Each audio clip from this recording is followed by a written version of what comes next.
तो MSME award 2022 जिसकी तस्वीरें आप इस वक्त देख रहे हैं, दिल्ली में इस कार्यक्रम का आयोजन और सम्मान दिया जाता हुआ प्रधानमंत्री नरेंद्र मोदी की तरफ से, जिसमें बिहार को दूसरा स्थान और दूसरे स्थान पर बिहार को विकास के नए आयाम गढ़ने के लिए एमएसएमई सेक्टर में प्रोत्साहन और विकास के लिए ये अवार्ड बिहार को दिया जा रहा है। और अब से कुछ वक्त में बिहार को ये सम्मान हासिल होगा, लेकिन अपने आप में इस सम्मान के लिए दूसरे स्थान पर चयन होना बिहार के बढ़ते कदम को दर्शाता है और इस दिशा में बिहार लगातार प्रगति कर रहा है, जिसका जिक्र खुद उद्योग मंत्री शहनवाज हुसैन ने भी कहा कि देखिए बिहार इस दिशा में अब तेजी से आगे बढ़ेगा और रोजगार के साधन युवाओं को उपलब्ध कराए जा रहे हैं और आगे भी बहुत सारी ऐसी उपलब्धियां जो हैं बिहार के हिस्से आने वाली हैं।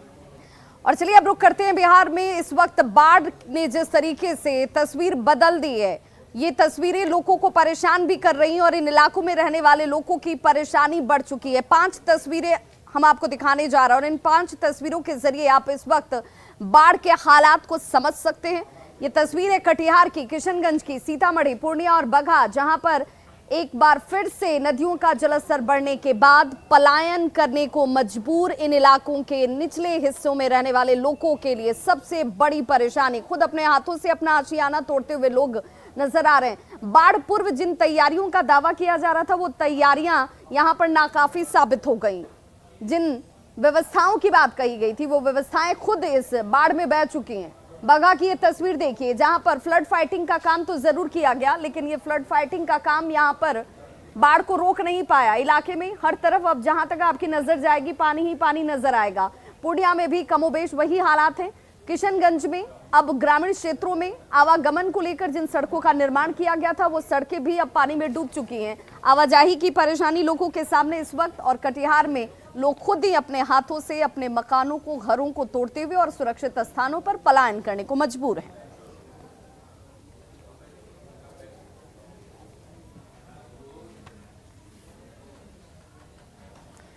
वहीं गोपालगंज में गंडक नदी का जलस्तर भी बढ़ चुका है। नेपाल के तराई इलाकों में लगातार हो रही बारिश की वजह से इस वक्त ये हालात बने हैं, जहां पर गंडक नदी का जलस्तर बढ़ गया है और देखिए किस तरीके से अब बाढ़ जो है वो तबाही मचानी शुरू कर चुकी है। अब इन इलाकों में आपदा प्रबंधन विभाग की तरफ से, जल संसाधन विभाग की तरफ से लोगों को सुरक्षित स्थानों पर जाने के लिए निर्देश दे दिए गए हैं। गंडक ने अपना रौद्र रूप दिखाना शुरू कर दिया है और एक बार फिर से देखिए, ये वो इलाके हैं जहां पर कल तक लोग सामान्य तरीके से आवाजाही कर रहे थे, खेती किसानी कर रहे थे, लेकिन अब उनके मकान, दुकान और खेती, हर जमीन, सब कुछ पानी में लबालब डूब चुके हैं।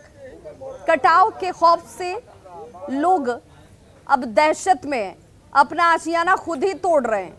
जो बचा सकते हैं उससे बचाने की कोशिश की जा रही है और एक बार फिर से व्यवस्था पर सवाल खड़े किए जा रहे हैं कि हर बार इस दंश को आखिर क्यों झेलें।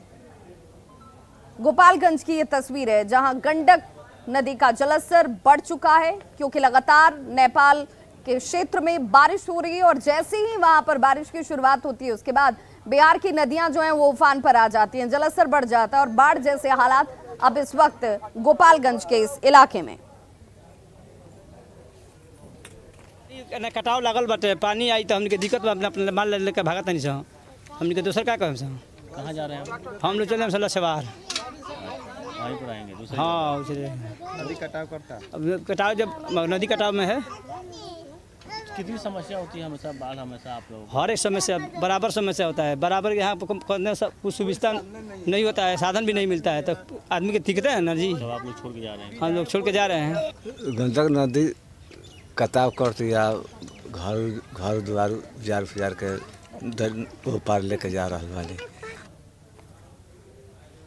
और बाढ़ और कटाव भागलपुर की जैसी नियति बन गई है और इस इलाके के लोग अब ये कह रहे हैं कि शायद इससे मुक्ति भी मिल पाना अब संभव नहीं नजर आता है, क्योंकि हर बार ये जरूर कहा जाता है कि अब हालात में तब्दीली होगी, सरकार अपने स्तर से बातचीत करके कोई ना कोई स्थायी समाधान निकालने की कोशिश करेगी, लेकिन ऐसा होता दिख नहीं रहा है। गंगा के किनारे बसे भागलपुर की अगर बात करें तो कोसी नदी यहाँ हर बार लोगों के लिए विनाश लीला ही लेकर आती है। और ये देखिए इस वक्त तस्वीरें, सिर्फ सैलाब आपको नजर आएगा, पानी की धार दिखेगी, इसकी आवाजें आपको डराएंगी और वो लोग जिन्होंने अपना आशियाना यहाँ बना रखा था, अब वो आशियाना नदी में विलीन होता जा रहा है। कटाव के खौफ लोगों के चेहरे पर साफ नजर आ जाएंगे। नवगछिया अनुमंडल की बात कर लें तो यहाँ बीरपुर के कहारपुर में कोसी कहर बनकर टूट रही है। आलम यह कि दर्जनों घर, स्वास्थ्य केंद्र, नल जल योजना सारी की सारी नदी में समा चुकी है। विषहरी मंदिर के पास धीरे धीरे कोसी की धारा जो है वो बढ़ रही है और मंदिर के अस्तित्व पर ही खतरा मंडराने लगा है। और ये देखिए कैसे ऊपर बस जमीन का कुछ हिस्सा है और नीचे पानी ने सब कुछ काट दिया है। कोसी हर बार यही तबाही मचाती है और एक बार फिर से पल भर में देखिए कैसे आशियाना भर भरा कर नदी में समा गया, विलीन हो गया। यहाँ का सर स्थिति इतना है कि कोई यहाँ देखने वाला नहीं है। गांव घर सब जा रहा है सबको। कोई नेता, कोई सरकार, कोई मुखिया अभी तक यहाँ तो नहीं आया है कोई इस गांव में देखने के लिए कि कट रहा है कुछ का कोई मदद, कोई एक बोरा बालू, कहीं पत्थर, कहीं कुछ नहीं हो रहा है यहाँ सर। वो बिल्कुल नदी के किनारे पे बसा हुआ, आप भी जानते हैं कि वो छोटी छोटी सब बस्ती है, गांव है, तो उसमें अभियंता लगातार देख रहे हैं। पिछली बार भी जो है वो टीम आई थी और उन्होंने एसेस भी किया था कि किस तरह से काम कराया जाए।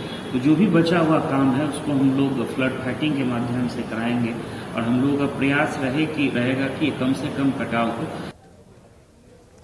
वहीं शिवहर जिले में बाढ़ की संभावना प्रबल होती नजर आ रही है और यही वजह है कि बागमती नदी जो है वो उफान पर है। और बागमती नदी जैसे ही उफान पर आई है, इस वक्त डुब्बा घाट में बागमती नदी खतरे के निशान से ऊपर बहनी शुरू हो चुकी है। शिवहर मोतिहारी सड़क स्टेट हाईवे जो है वो बिलवा के समीप बागमती नदी में पूरी तरह से समा गया है। कच्ची सड़क पर पानी का बहाव हो रहा है, यानी कि आवाजाही सीधे तौर पर लोगों की प्रभावित इस वक्त हो गई है। भारी बरसात की वजह से बागमती नदी के जलस्तर में बढ़ोतरी दर्ज की गई है। शिवहर के बिलवा में बागमती नदी खतरे के निशान से ऊपर बह रही है। बिलवा के समीप नदी का पानी पहुंच गया है और यही वजह है कि शिवहर मोतिहारी सड़क पर पानी का तेज बहाव इस वक्त हो रहा है, जिसकी तस्वीर भी आप देख रहे हैं। आम लोग भी अब संभावित बाढ़ के मद्देनजर खुद ही सुरक्षित स्थानों पर पलायन करने को मजबूर हैं।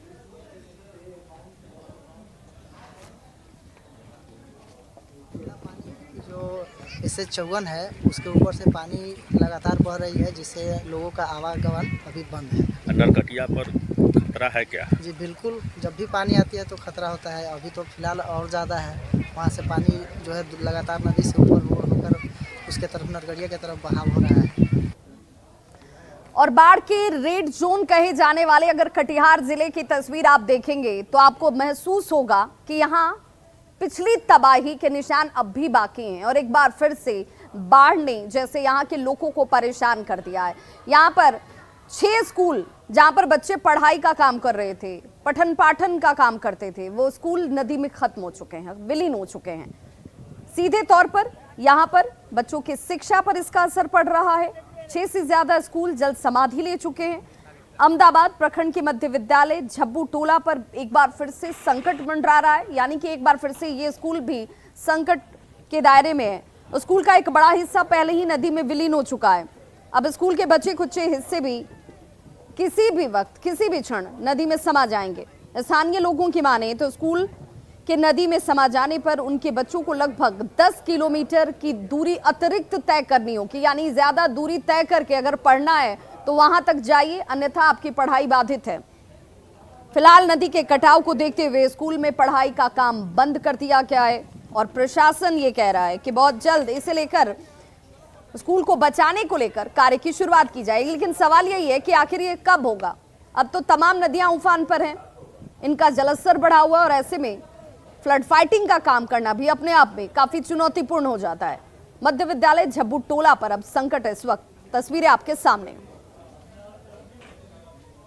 स्कूल, मदरसा, मस्जिद तीनों एक ही जगह पर है जो कि नदी के किनारे कोई भी वक्त कट सकता है। स्कूल का आधा हिस्सा कट चुका है जी, फिर भी हम लोग सरकार से रिक्वेस्ट कर रहे हैं कि इसको रोका जाए। हम लोग का बाल बच्चा जो है स्कूल अभी जो है ये एक रूम जो है कट चुका है गंगा जी में।